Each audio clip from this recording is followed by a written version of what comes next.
Hey everyone, Kevin here, and welcome back to my channel. So, I've talked at length over the years about the struggles I had as a teacher and the serious mental health issues I suffered from due to all the physical, verbal, and emotional abuse I was subjected to by students, administrators, parents, and everyone else in between. I think my transparency about those feelings, especially seeing that men are typically looked down on for being emotional, has garnered me a lot of following here on YouTube, but more so on LinkedIn, from people who've gone through those same struggles. I've totally lost count now on the number of teachers I have helped quit education or inspired ones who've been on the fence about whether they should make the leap to do so. Despite how much time has passed since I walked out of my classroom for the last time, the pain and trauma will be here for a lifetime. This is why, during a recent recording of our podcast, I realized that I haven't talked enough about the need to get help if you need it. And believe me when I say that practically every single teacher leaving education needs some level of therapy or counseling to move forward with their lives. And I don't care who you are, there's nothing wrong with admitting you need help. I've mentioned before that I got help when I needed it, but never really expanded on that in a way that I think the topic deserved. So, to that end, I quit teaching on April 26, 2022. I started going to a group therapy session around late January or early February of the same year. That's right, 3 months before I was totally sure that I was going to walk out of the classroom. I realized that I was in crisis. So much so that those few months I attended therapy and group sessions from my classroom right when the final bell rang because I couldn't leave before the end of my working hours and make it home in time to be on the Zoom call. It was clear that I was really struggling, wasn't happy with my life, and had reached a level of frustrated apathy that's really hard to describe. It was almost like I was having senioritis on my teaching career itself, if that puts things a little more in perspective. I was part of a support group for teachers trying to leave education, and I was actually one of the people who helped found the group in the first place. Every week, we had new members from all across the country and around the globe, actually. I even brought in another teacher I had known for years who lives close by to me because she was feeling the same level of despair about the job that I was. Believe it or not, my doctor only wrote me out on a medical leave the month before the end of the year because of my deep level of depression and the fact that I had already pursued therapy for it. That showed him that I was only going to get worse if I stayed at my job any longer, and that I was actively doing something to change that. It made my pleas for an escape from my workplace situation just that much more believable for him, since I'm sure he gets plenty of people trying to get out of work for free even though they don't need to. But it was clear that I did need to get out, and I can guarantee many of you watching either have felt the way I did and are out, or are still in and are trying to find a way out right now. And there is no shame for feeling the way that you do.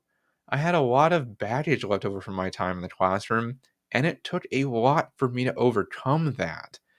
I went to therapy and worked with that support group for over a year before I really felt like I had worked through all that trauma, and believe me when I say I had a lot of it after a decade of public school service in multiple different capacities. With all the threats of assault, actual assaults, drug use, fire set in my room, false allegations that destroyed my credibility, and administrators who use the evaluation system to make my life a living hell, where I always lived in fear of being fired for the most minor of infractions, kind of piled on top of themselves at a certain point. And I'm not asking for sympathy for any of that, but rather the understanding and acknowledgement that this is rapidly becoming the norm. I can guarantee every teacher has had their own version of these same stories happen repeatedly to them throughout the course of their careers.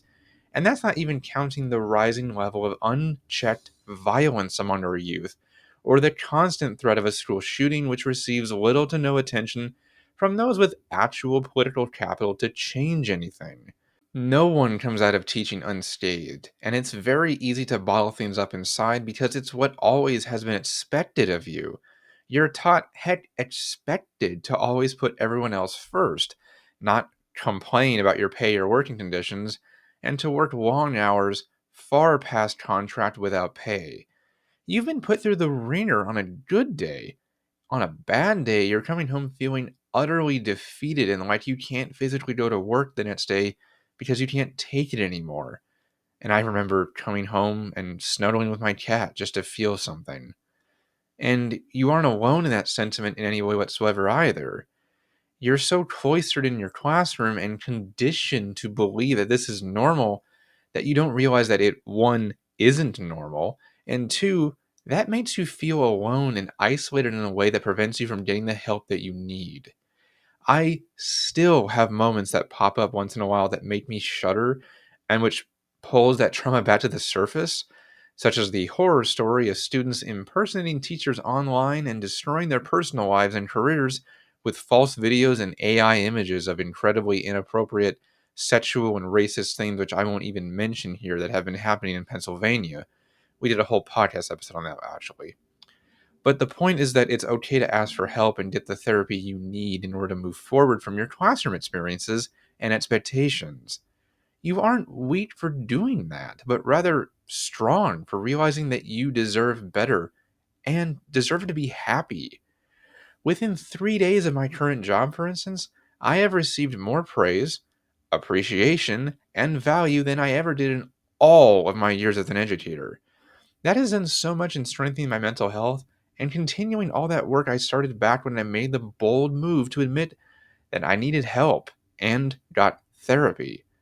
As a teacher, every day was a struggle to get out of my car and keep from coming home angry, frustrated, and feeling like I had no control over my life. Now, every day is a new one for me with new opportunities. I deserved that, and so do you. Mental health is incredibly important, and it is why me being an advocate for it is still in my headline on LinkedIn. Even if you don't need a massive amount of therapy after quitting teaching, I'm sure that you have a lot of pent up stories that would do you a lot of good to get out of your system to someone who will actually listen and not judge you for any of it. Trust me, talking about whatever is going on inside your head is genuinely cathartic. At least it was for me.